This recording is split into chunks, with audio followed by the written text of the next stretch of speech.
Okay. And thank you so much for all of you who signed up and turned up. This is really, really great. So we thought that there might be an interest in this event, but clearly there's so much more than we wanted and expected. So thank you so much for coming. Before I start and introduce myself, I just want to say that we're part of the ESERA, which is the European Science Education Research Association. Probably you know that if you're here already, and we'll tell you a bit more about ESERA in a moment. But first, I just want to introduce myself. So my name's Emily MacLeod, and I'm a PhD researcher at UCL in London, in England. And I'm also the PhD doctoral board member for ESERA. And this is a new role that I started earlier in the year, and this event is one of the things that I'm trying to organise to help early career researchers and students in the science education community kind of meet each other and learn things and learn from one another's expertise. Before I introduce the other person that's having me today, I do just want to say I am a student. I've been to one ESERA conference before, but it was online, so I am by no means an expert in what we're talking about today, not having been to an in-person ESERA. So I'm leaning on my colleagues' expertise, and I'm aware that there's so much expertise in this room. You may not have been to an ESERA before, or you may have, but you'll have been to maybe other conferences. So this isn't about like me sharing what I know, because I don't know that much. And also because it's the first session that we've done like this, I really welcome any feedback. So you can see on that Padlet that I've shared and the links on the slides, please use that to give us feedback, to ask questions. I've got a few columns there, but fit it anywhere that fits in those columns if you've got questions and ideas for what you want to hear about. So helping me today is Lucy. Lucy, do you want to introduce yourself? Yeah, thank you, Emily. Hi, everyone. I'm Lucia Bramido. I'm an ESERA member for 3 years now, I think. And in my portfolio my portfolio includes early career researchers, and that's why I'm here. What I will share with you today doesn't actually represent the entire ESERA board. I'm here representing myself.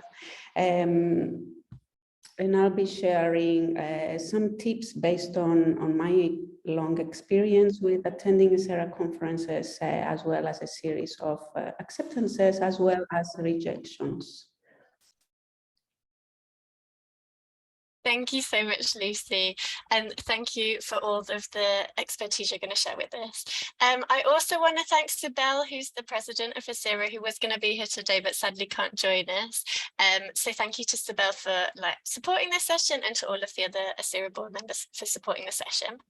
So I've called this session a workshop, which is probably slightly not quite accurate. I'm not sure we'll have time to do loads of action in it, but I'm hoping that at the end of the hour, you're going to have some questions answered and learn about how to plan and write your proposal for ESERA and maybe some other conferences, but definitely mainly ESERA. And hopefully you've all been able to access that Padlet. And just to remind you, you can ask questions there as we go along, and we'll have some time for questions at the end. Okay. So before I pass on to Lucy, who's going to lead the main part of this session, there we go. I'm just going to share with you this slide to answer some of the initial questions that probably you're familiar with. So I'm going to really rush through it. So we know what ESERA is, hopefully, and ESERA 2023 is the conference next year. We hold it every 2 years, and it's going to be in Cappadocia in Turkey at the end of August. And because I'm aware that hopefully we're a room of students and early career researchers, I just want to acknowledge that you don't have to present at a conference. To attend, it's not necessary that you have to present, but obviously I really encourage you to try, but definitely you don't need to, sorry, get distracted by these lovely smiling faces. But definitely you don't need to if you'd rather not. But I recommend you have a go at it. And there are a number of ways that you can present. Here I've got single oral presentation, which is that most common thing, workshop, a poster presentation. If you've been lucky enough to attend one of the summer schools in the last 2 years, you'll have that automatically accepted, or a symposium, which is that group of presentations. I'm not going to go into detail about what each of these things are, because on the website of ESERA 2023, which I'm just gonna share with you the link.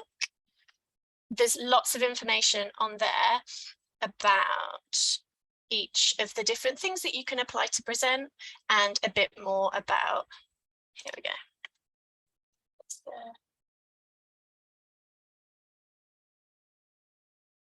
There we go. There's the link for the conference website. And if you click on the call for abstracts, there's loads more detail about what you can apply to present.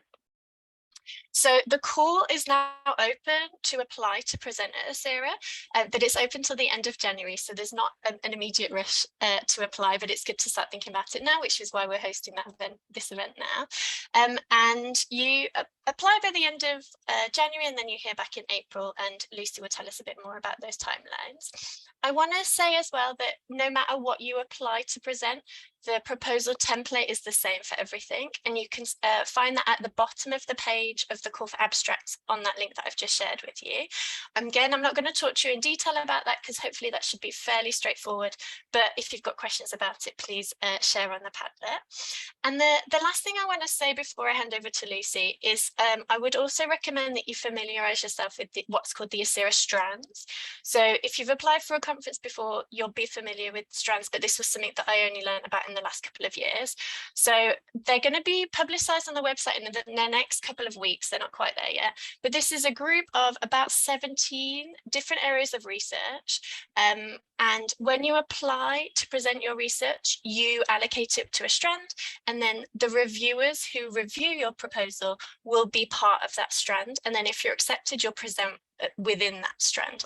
So it's your little research family, and there's no right or wrong strand to include, but that's just something that I recommend you don't leave as a last minute decision, but it's often tempting to leave it until a last minute decision. So I recommend that you familiarize yourself with those once they become available in the next couple of weeks. Okay, I'm going to hand over to Lucy now, so I'm going to stop sharing my screen. Lucy, you all okay? Thank you, Emily. Yeah.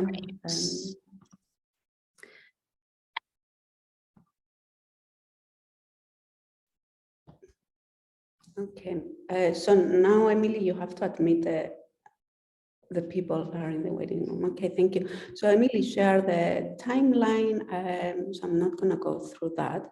So what I thought I will do, first, it's not really going to be a workshop because of the very high number of people who register, and we're very happy about that, but we had to redesign a bit what we had in mind at first.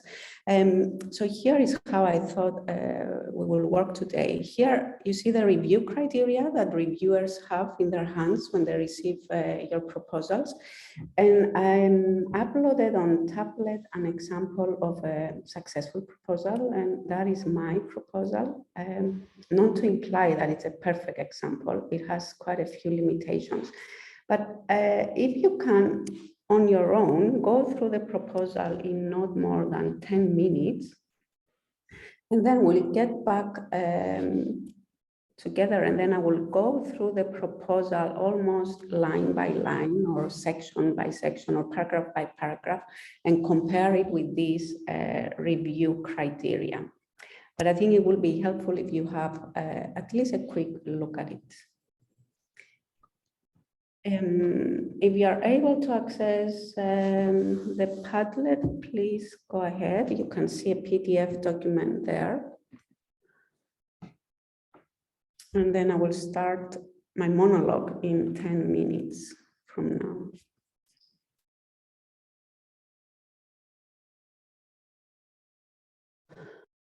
Okay, shall we start? I think we're about 10 minutes. Okay, cool.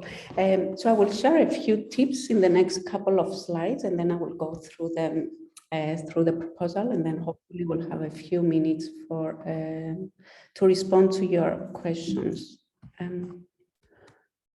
So my first tip is to make it easy for the reviewers to accept your proposals. So don't make it's quite often that reviewers would like to accept your proposal, but you're not helping for different reasons. So here as the two questions that I ask usually as a reviewer, the first one is, can I read it in 10 minutes? And the second one is if I can make a decision in less than a minute. And this is a 3-page text. So normally I should be able to do both of these. So here are my tips from my role as a reviewer. And the first one relates to what I shared just now. Do not make me do your homework, meaning do not make me go through your proposal, read it again and again to see if you responded to if you address the criteria. This is something that you should have done already. So here are some questions that I usually ask. Do I have to go back and forth to find information related to the criteria? Do I have to use the search button to look for your response to the criterion? Because essentially this is what you're trying to do with the proposal. You have a series of criteria. You can treat those as questions that you have to respond to. The third one is, do I feel respected as a reviewer? Meaning, are you using inclusive language? If you're using he to refer to students, I will get annoyed early on.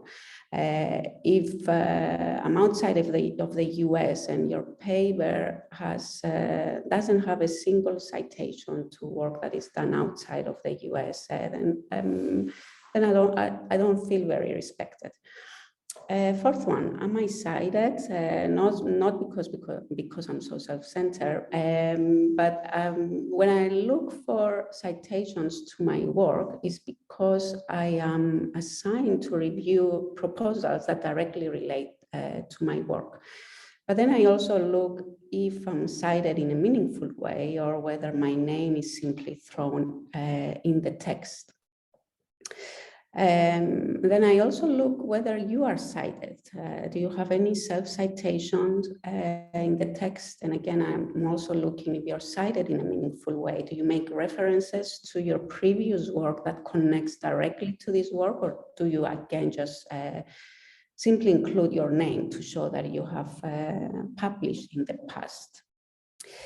And then perhaps most importantly, why I review because I'm interested to learn something new. I'm interested especially in kind of figuring out where the field is going, and reviewing proposals is one main way to figure out where the future of our field is. So I will be very happy as a reviewer to see if you have cited work that I haven't read. Ideally, it's something very recent. I would like to be taught about a context that I don't know about, especially if you're working in context again outside of the US. And I'm also very interested in learning more about methodology. Are there any new data analysis strategies or methodologies that I haven't heard of? So this is what I expect as a reviewer, and especially from early career researchers. A bit more on writing, and this might sound very straightforward, but the reviews are not typically written this way. So the first one is to structure your proposal around the criteria and use the exact same language. This is a way to make the job for the reviewer easy or quick. Pay more attention to your study, and especially the findings of your study, instead of spending most of the space to describe the work that others have done. So less literature review, more information on your work, design, context, but especially findings. If you really want to impress the reviewers, add a sentence at the end of the proposal to make a connection with the theme, because that is rarely made. And the reviewer at that time will probably think, that's something that I didn't think about. Use the template where there is an available template on the website. And two last tips, do not present the same work over and over again at different conferences. If you have published your work already, then it might not be a good idea to put in a proposal for a conference, because It's very likely that people who are interested in the work have read it already, but it also kind of defeats the purpose of the conference. You present work at the conference that is not done yet because you need some feedback from others. And the last one is to never think that your work or yourself is an exception, and that applies to everything. Space, if the call says you have to write a proposal that is 2 or 3 pages, never think that your work is so exceptional that you can write 3.5 pages. And that applies to everything. Don't use different headings than the ones that the call includes, because your headings might be, and it's very likely that they're much more interesting than the ones that are offered. But what you're doing at that time is you're asking for an exception. And my advice is don't do that.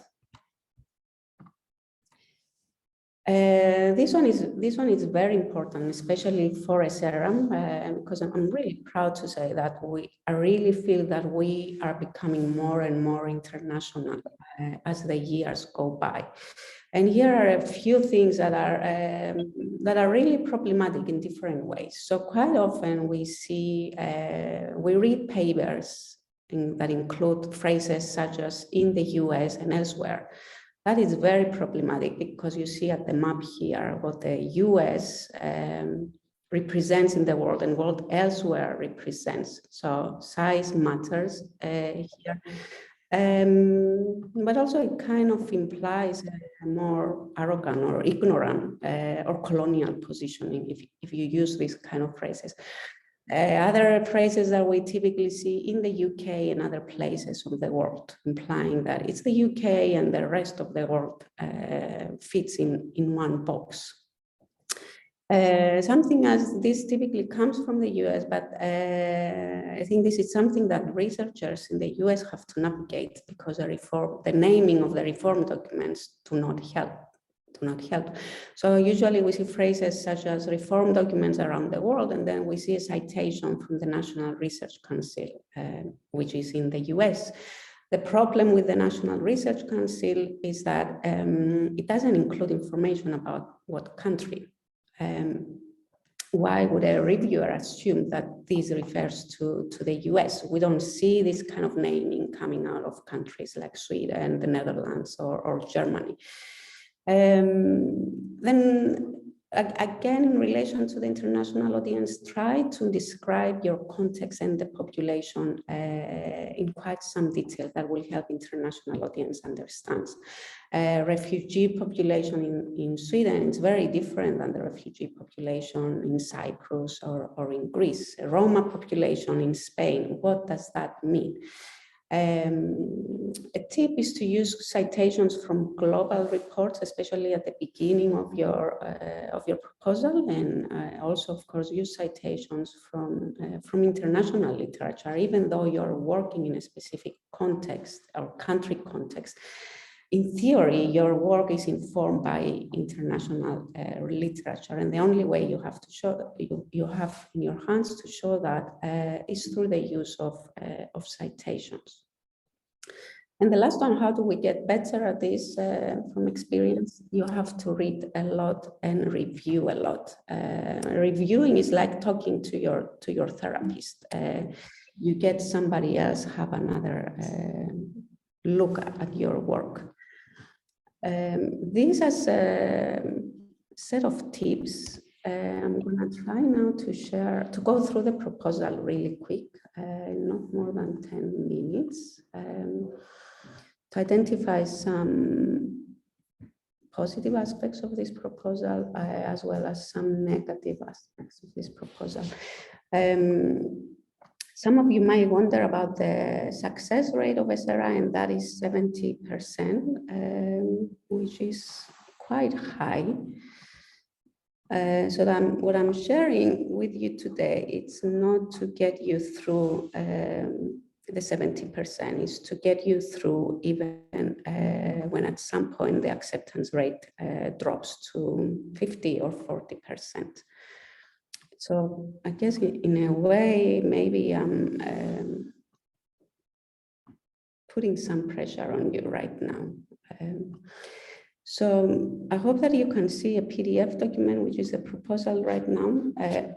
So I highlighted different sections, but I work on this early in the morning and I don't remember what the colors refer to, but I'm gonna try to do this on the spot. And I start with the title. So I highlighted here with different colors. Now I remember what it is. So can you see from the title, can you understand from the title, what are the main theoretical constructs of this work? What is the context of this work? And what methodology this work uses?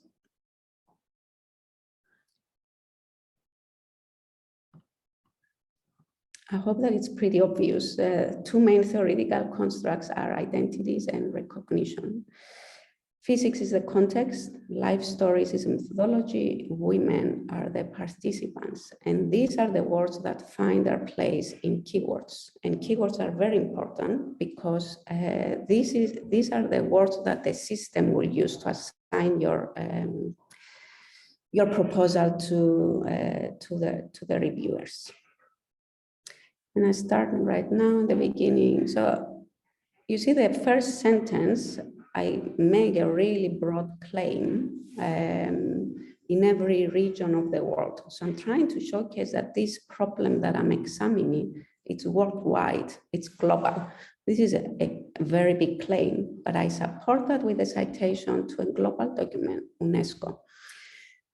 Not a document that refers to the country context of this of my study, and not a study. Here you see a self-citation. I highly recommend self-citations, not overuse of self-citations, but I think here it works well because I use a self-citation from a recent paper and I use it early on in the document where I kind of, while you're writing, you're trying to build a relationship with the reviewer. So at this time, what you're saying with this to the reviewer is, I'm an expert in this. I published recently about this. And then I use, some of you probably know that I do identity work, and you probably recognize that this citation is a classic reading. So what I share here is that even though I have published recently, and maybe I'm an early career researcher, I have done my homework. I have read something that has been published 15 years ago, and it's a classic paper. And this is it in terms of the theoretical framework. You see the heading, the headings are exactly, they mirror the criteria. Research questions, I structure research. This is a strong advice. Structure your research questions. Don't hide them in a sentence. You want the reviewer to open the document, be able to identify your research questions. And I'll tell you later why I highlighted this. This is a way to save space, but you will see later on why. Methods and context. One advice I have, especially if you're doing qualitative work, is try to use tables to save space. Because usually we work with quotes, but quotes take a lot of space and it's very difficult to share more than a couple of quotes in 3 pages. So here is one suggestion in terms of visualization. I highlighted this for the analysis because analysis, it's something that I notice as a reviewer doesn't get enough attention in papers. And I think it's very important because again, what you're doing with this is you're saying to the reviewer that, again, you have done your homework in terms of analysis and you need more than 1 sentence to describe your analysis. So here I describe the framework that I'm using, I'm describing the techniques that I'm using and the strategies that I'm using. And I also use a classic citation to it's a qualitative research book. If I have to use only 1 citation, and I'm using very few citations here to save space, then I use classic, I make references to classic work. And here you see the findings that take up one whole page of the 3-page of the proposal. So 3 pages are devoted to the findings. And I structure the findings around the research questions. And that's why I included RQ1, because I wanted to save space. Otherwise, I would have to repeat the research question here. But it also makes the reading really easy, because one of the review criteria is whether there is an alignment between the research questions and the findings. And this is a really easy way to showcase that there is. You structure your findings around your research questions. The importance of the work, that's something, again, that based on my experience doesn't receive a lot of attention. By that I mean doesn't receive a lot of sentences in the proposal. Well, it's one of the most important aspects of your proposals. But again, the writing has to be very specific and concrete. And again, language is important. That's why I highlight here, these findings are important, because I make this very easy for the reviewer to go and find the importance of the findings, and I spell it out for the reviewer. And I will end up with the references, and someone had a question here, whether it's normal to have so few references. I think maybe these are too few of references, but I wouldn't recommend using more than 10 references in a text in 3 pages, because that's too much. And again, references refer to others' work, not your work. And you need to spend, so 2 of the 3 pages of this proposal, 2.5 actually, are devoted to my work, not to others' work. But what I do here, if you have a closer look at the references, I have one self-citation. I have a citation to a classic paper on identity, which is the main construct of the study. I have a reference to qualitative work, because I do qualitative work. And I have a reference to a global document. And this is very purposeful. And I will stop here and see if this made sense, if there are any questions or comments directly related to the writing of the proposals. And the first one, why don't count the references into the 3 pages? That's one of the rules and regulations, and we're happy about that.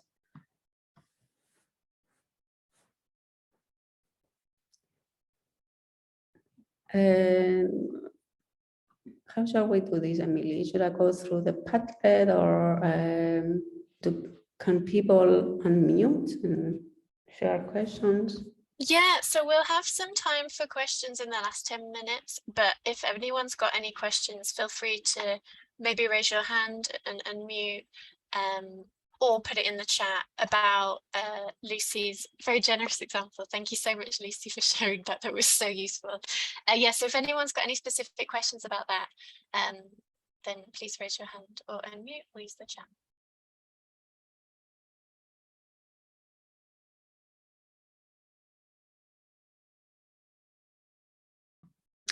Yeah, one question is whether accepted proposals can be submitted to a journal after the conference. Yeah, of course, as long as they're not included in as long as the paper is also not submitted to the conference proceedings.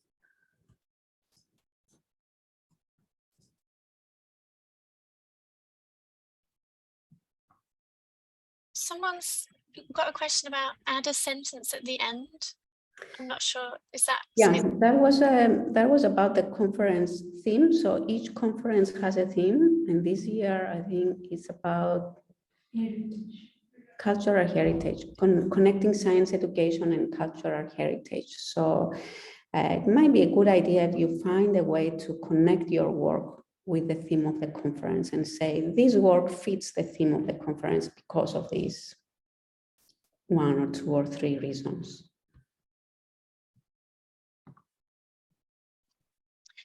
We've also had a couple of questions that relate to something people raised on the Padlet about both how recent should the findings be, and what if we're at the stage where we don't quite have findings? Would you mind answering that question? Yeah, maybe I'll start with the latter because that's a tricky one. Indeed, the call for the proposals and the timing between the call of the proposals and the conference, there is quite some time in between that, but you are asked to share already some findings, so that's a tricky one. So my advice will be, but if you don't present findings and you say in the proposal, I don't have findings, it's very likely that your proposal would not get accepted because you probably score 0 in that criterion. But if you have a set of data, or if you're working with 3 research questions, you can choose to to write a proposal that addresses only the first research question. That's one strategy. Or you can say, you know, I have this set of data and I have analyzed this data and these are the patterns that are indicated. I think the patterns is important because in a way you're sharing that you're not expecting big differences in the data.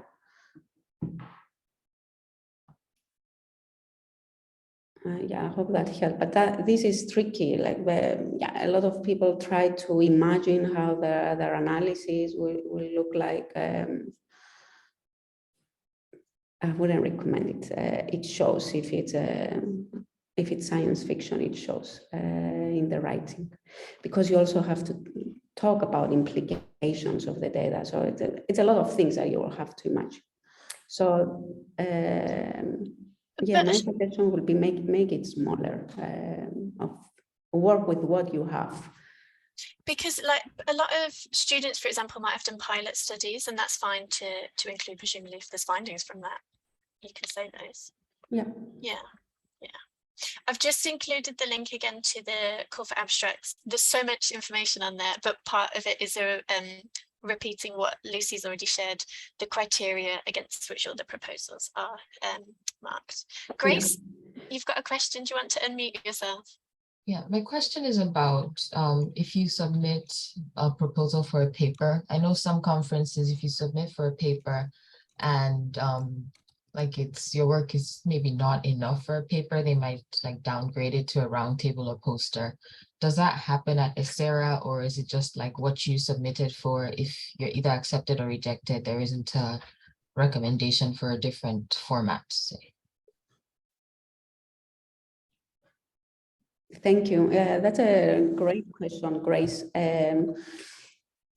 Yeah, it's likely that the strong coordinators will advise that you present your work in a different format, not necessarily because I think you use the word downgrade, and we don't use that at ESERA. We don't think that paper proposals are of any higher value than roundtables or than posters. Different formats serve different purposes, and that will be the reason that strong chairs will decide and suggest, and they will suggest it to the author, and the author will respond. And sometimes the reason is that your work might not fit in any of the sessions because it's so unique. And I'm talking from experience because I served as a strand chair last year, and we had a proposal around militarism and education. And there wasn't any session that I could make that work because you don't want to end up in a session where you don't get the right feedback or you don't fit. So then I suggested that the work is presented as a poster, and I explained the reason. So yeah, we don't differentiate between the formats. We don't value some formats over others.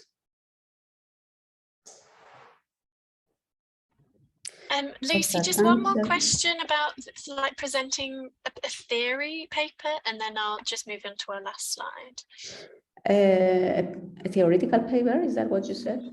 Yes, yeah. A paper that deals only with theoretical background, research questions and methodologies, so it hasn't collected more data, their own data. it is possible. Review studies are also possible, but my advice is to share this early on in your text. So say early on in this theoretical paper, I do that, or in this. So you kind of set the expectations from the reviewer that might be looking for data. Thank you so much, Lucy. That honestly, I've learned so much, and I hope everyone else has too. And just thank you again for being so gracious and sharing your own example, which I appreciate must be a bit cringe, but I learned a lot. And if anyone isn't familiar with the paper that went on to be published by Lucy from that work, I really recommend that you go and read it. The misrecognition of women in physics. I really recommend that you go and have a look. We've just got 10 minutes left, and I'm just going to share one more slide before any final questions. So if you've got any more questions that are burning, please put them on the Padlet, and we'll try and answer them in the last couple of moments. I've also got a column on the Padlet if you've got any ideas from what Lucy's shared with us today that you want to take home, that you want to share with us, please add those to the Padlet. That would be great too. I'll just share my screen. Here we go. So because Lucy's given us all the really juicy info, I'm going to be quite quick with this final slide, but I thought it would be useful to finish on some really just logistical strategies about planning now that we know what a good proposal can look like. And again, I want to remind you that I'm not an expert in this, so this is something that I've asked my colleagues and friends for help with. And I think that thankfully, Lucy's already covered a lot of this already. So hopefully this is a bit of repetition, but just to remind us of good practice. And I've got a section on the Padlet as well that if you want to add some useful strategies that you've heard about or know about, please add them too, because this is by no means an exhaustive list. So I've included here a screenshot of two tweets that I received in response to a question about strategies that people had when writing conference proposals. And actually, even though I've just included two responses, as you can see from the bits I've underlined, there were quite a lot of strategies included in here. So firstly, thank you to Katie, who's suggested that we write based on the rubric. By the rubric, she means what we've been calling the criteria that I shared the link with earlier.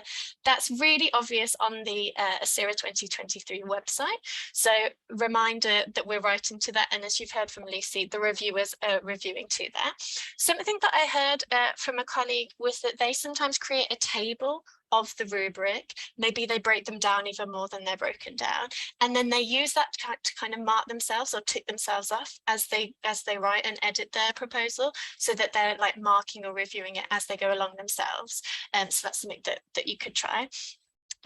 As provided they've given the example of NAS, that's a sister organisation, it will apply to any conference, and use the headings that they used. I think Lucy said that already, because the reviewer, as Lucy said, is looking at several. So if you signpost or demarcate, as Katie has said, that will really help the reviewer and help them make that decision quicker. And something that Katie said, which I don't think has come up, is ask for samples as templates. So we've seen a really good accepted sample already today, but maybe you're lucky enough to be in an institution or a department where other people have already presented at ESERA, in which case Katie's recommended here asking colleagues if they've got an example of something that was already presented and accepted at the conference. If so, they may be willing to share that with you. Secondly, I've got a response from Amanda, who said really similar things. First of all, she said, why not discuss it with a professor or a more established member of staff, because they might have learned something from already presenting at the conference. But she's gone a bit further as well and said, ask them to review yours. So especially if you've created that table of the criteria or the rubric, and you're marking yourself against it, why not ask a colleague to mark against it as well? And again, a repetition, I think, of what we've already said, but keeping it to the remit or those criteria and being concise. Being concise, I think, in academic writing is easier said than done, is something that we're always practicing as students and early career researchers. That's something to bear in mind, because as Lucy said, reviewers are reviewing a lot of papers all at once. So we don't want to make their work harder than it already is. I'll stop sharing there,